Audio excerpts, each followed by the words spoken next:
Pokemon rivalries are nothing new. Zangoose and Viper, Heatmore and Durant, Minteleon and Good Design, but one of the funniest rivalries to me is the one between Tinkaton and Corviknight. These pink little guys just spend all day stealing and knocking Corviknights out of the sky, which is pretty funny, I'm not gonna lie. So when they finally gave Corviknight a Mega Evolution in the latest update of Elite Redux, it was only fitting that Tinkaton received one as well. But is this new Mega Evolution enough to make Corviknight the winner of this rivalry, or will Mega Tinkaton bring them to extinction? Now, from a competitive standpoint, there really isn't a question that Corviknight is a much better Pokemon than Tinkaton. It's a defensive tank with its steel flying typing, but offensive potential with moves like Body Press. Well, in the latest 2.5 update, Corviknight has actually had its stats switched, now with 105 in special defense instead of defense, and 87 in special attack instead of attack. Oh, and it lost Body Press. Now, is this actually a solid change, or is this just another casualty of the great 2.5 nerf update? Well, let's look at how its new Mega Evolution plays. As weird as it might seem, Mega Corviknight is a massive special wall. Not quite Mega Milotic, but pretty close. Corviknight has 145 in special defense, 110 in defense, and 98 in HP, making it a Pokemon that can easily wall you out. 117 in special attack lets it hit a lot harder than it could before, although its speed actually dropped. Luckily, one of the choice abilities it has is the amazing Air Blower, setting Tailwind when it enters the field.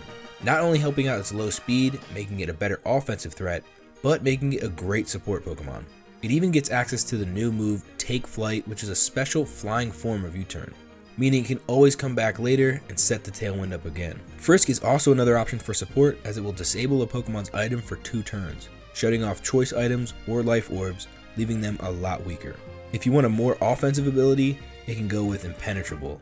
Yes, it can block chip damage like from a burn, but the main reason you run this is so you can spam Steel Beam without taking any damage. With its special attack, it can certainly take a Pokemon out. Personally though, I'm going with Air Blower. Mega Corviknight's innate abilities support its tanky nature even further. Chrome Coat will reduce all special damage against it by 40%. No special attackers getting through this Pokemon. The 10% speed reduction can help it be a slow Take Flight user, so that's actually fine. Mirror Armor is still there to keep the opponent from trying to lower its defenses through stat drops, and will even send them back to the user, so that's solid.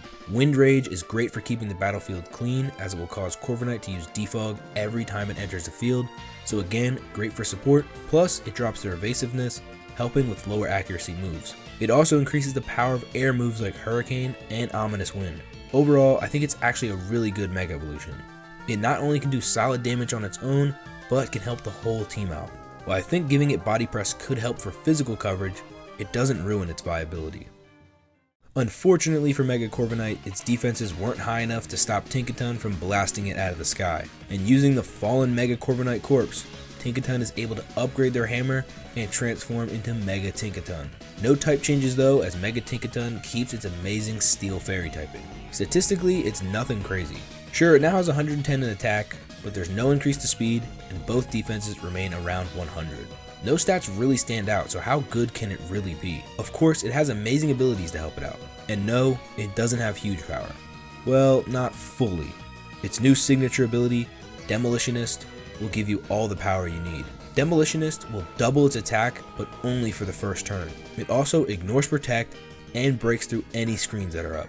There's really no hiding from this insane power. A Gigaton Hammer is going to blast through a ton of Pokemon.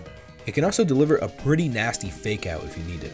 A major part of its move pool is all the hammer moves it gets, and with the Super Slammer ability, all hammer and slam moves get a 30% boost. This includes stab moves like Gigaton Hammer and Squeaky Hammer, Bonk, which has a 50% chance to cause drowsiness, coverage moves like Crackle Slam and Femur Break. These are really powerful moves it can dish out, and with Mold Breaker, not even abilities can save you. Mimikyu's Disguise means nothing to Mega Tinkaton. If you thought Gigaton Hammer wasn't strong enough, it actually gets one more boost from its Long Reach ability.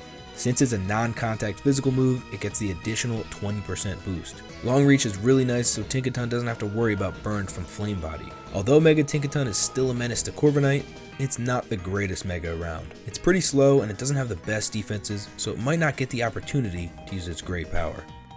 So what are your thoughts on these rival Mega Evolutions, and what changes would you make? Don't forget to subscribe if you liked the video. Shout out to our members, and I will see you in the next one. Peace.